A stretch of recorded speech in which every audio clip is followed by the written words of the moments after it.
Hey all, Alex here at your home of the Music Deep Dive, and today it is time for a review of the 2005 book by Doris Kearns Goodwin, Team of Rivals, The Political Genius of Abraham Lincoln. Alright, so this is entry number 4 in our multi-part evaluation of books and biographies on the 16th President of the United States, one Abraham Lincoln, and the one that we're getting to today is very possibly the most famous of the bunch. In fact, I would say it is almost assuredly the most famous of the bunch. Doris Kearns Goodwin is a pretty prominent figure in popular history. I'm sure many people who have taken an active interest in watching these videos know who she is. Educated at Colby College in Maine, got her doctorate from Harvard, and I think grew to prominence initially because of her relationship with Lyndon Johnson. This is something that she talks about a lot in interviews and other sorts of writings that she's done. She had basically an internship that turned into kind of an active working relationship with the 36th President of the United States for the last several years of his life, assisted working on his memoirs, and that sort of thing. And Goodwin's focus, her background was history, but her focus from a writing standpoint and from a, just kind of an editorial standpoint is mixed in both the political history of the country and also sports history. Goodwin is someone who has appeared in several different Ken Burns documentaries as an authority on various different subjects, including his documentary on baseball, which is great. She was, I think, the first woman to ever walk into the Boston Red Sox locker room, or the first female journalist to ever do so. Truly, in many ways, a trailblazing figure in taking female journalism and female investigative reporting seriously. And she has written a number of books throughout her life. The one that really, I think, caused her to blow up as a major figure and as a major writer was No Ordinary Time, a book about Franklin and Eleanor Roosevelt and their kind of relationship and their dynamics. It was a Pulitzer Prize winner. It was very, very highly regarded. And I have not read that particular book of hers, but I was familiar going in with both Team of Rivals. So this is the first Lincoln biography that I have read previously. And I was also familiar with the book she wrote after it, called The Bully Pulpit, about Theodore Roosevelt and William Howard Taft and the kind of muckraker age of early investigative journalism. That book, I'm going to be honest, I had some issues with that book. I felt like that one didn't necessarily balance the subject matter in a way that was satisfying to me. I'll come back to it because I am going to try to review that on the channel at some point. But we're here to talk about Team of Rivals. And Team of Rivals is a book that has had really just sort of a meteoric impact on Lincoln scholarship, on popular understanding of who Lincoln was as a political figure and as a leader. And that's very much in part due to the success of the book itself. It was extremely highly regarded upon release, but also because of what was inspired by the book, namely the Steven Spielberg film Lincoln, which Spielberg had the film rights to the book for years before it was even published. And, usually if I talk about a film adaptation of something, I don't have personal familiarity with it, but I have seen Lincoln. It is a really great film, really worth your time. And it's a loose interpretation of this book in the sense that it is only the last few months of Lincoln's life that is discussed. And I think the framing that it uses is a lot broader than what Goodwin is trying to go for, but it still really succeeds in what it's doing. Now, to get it back to Team of Rivals, this is not a biography of Lincoln in the traditional sense. So part of this Lincoln journey has been not just talking about just straight birth to death biographies, but this is also to talk about cultural histories and things that center Lincoln in a wider discourse. And Team of Rivals is absolutely the latter kind of book. There is background on Lincoln's early life here, background about his childhood, his rise into politics and that sort of thing. But the whole concept of Team of Rivals is Lincoln as a leader and Lincoln as a collaborator. This is not just the story of the president, this is the story of many of the figures who made up his cabinet. Now, notably, if you've read anything about this before, a lot of Lincoln's cabinet construction when he was first elected in 1860 was him picking folks who had rivaled him for the 1860 Republican nomination. So you had William Seward of New York became the Secretary of State, Salmon Chase of Ohio, who became Secretary of the Treasury, Edward Bates of Missouri, who became the Attorney General, and then to a lesser extent, Simon Cameron from Pennsylvania, who would become Secretary of War. Cameron ultimately would step out of the role after a year and was replaced by Edwin Stanton, and then Stanton becomes more of a central figure in the book after that. And so the story is about how all of these figures came together inside of Lincoln's cabinet and how each of their very distinct political backgrounds, personalities, and geographical perspectives, I would argue, how all of them combined to produce the Lincoln administration that we know today. There's a lot of talk in other Lincoln biographies about the dynamics of Lincoln's cabinet. I think actually all three of the books that I've talked about so far, the Carl Sandburg, the Stephen Oates, and the David Herbert Donald, I think all three of those touch on that drama in very interesting ways.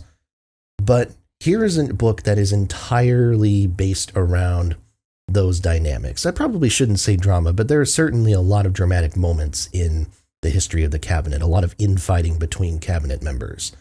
And this book does a good job of understanding the stakes of that drama, the context of these disputes, particularly between figures like Seward, who, had this very strong abolitionist background going in, and that had to be sort of tempered because Lincoln was trying, for a long time anyways, to have a more moderate approach to everything.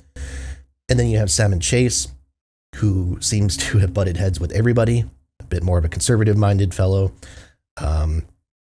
And all these kind of arguments and all these back and forths are paramount because not only does this balance matter as far as how the United States made it through, or how the Union made it through the Civil War on the winning side, but it also matters because of how Lincoln was able to navigate these strong personalities. Again, keep in mind, these were his direct opponents for the Republican nomination. These are peers of his, oftentimes people who had been directly in politics longer than Lincoln had, and somehow Lincoln had to be the person to sit down and kind of either soothe hurt feelings or have difficult conversations, and this book entirely revolves around that.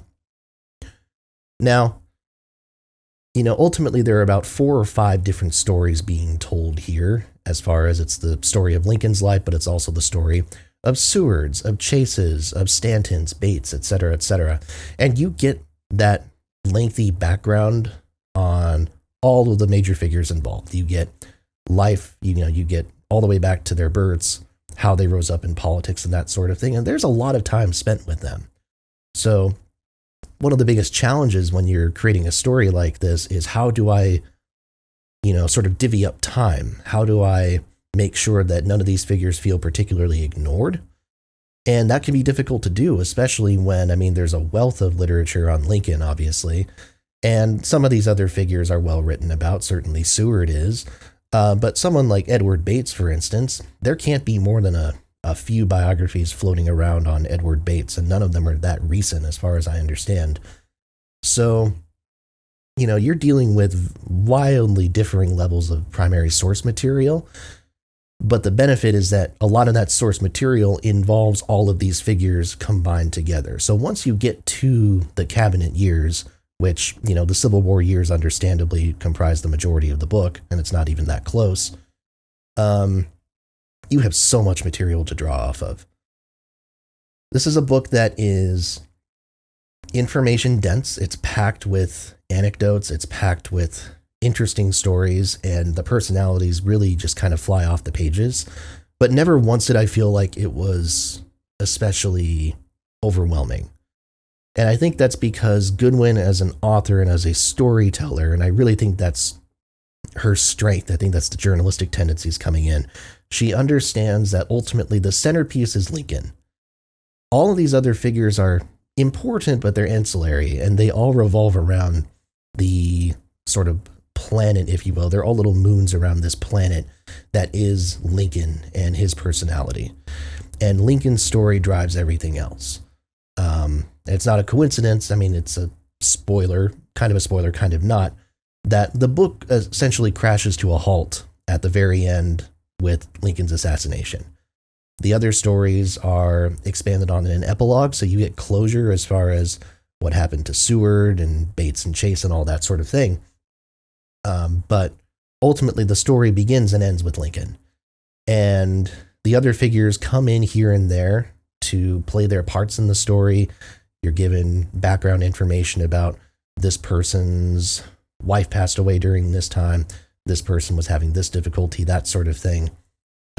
So it always feels three-dimensional, and it always feels vivid. But it's never so overwhelming that you can't follow all the different paper trails that are going on. And I think that is really excellent, just craftsmanship. Like, just that is how you tell a story as dynamic and complex as this.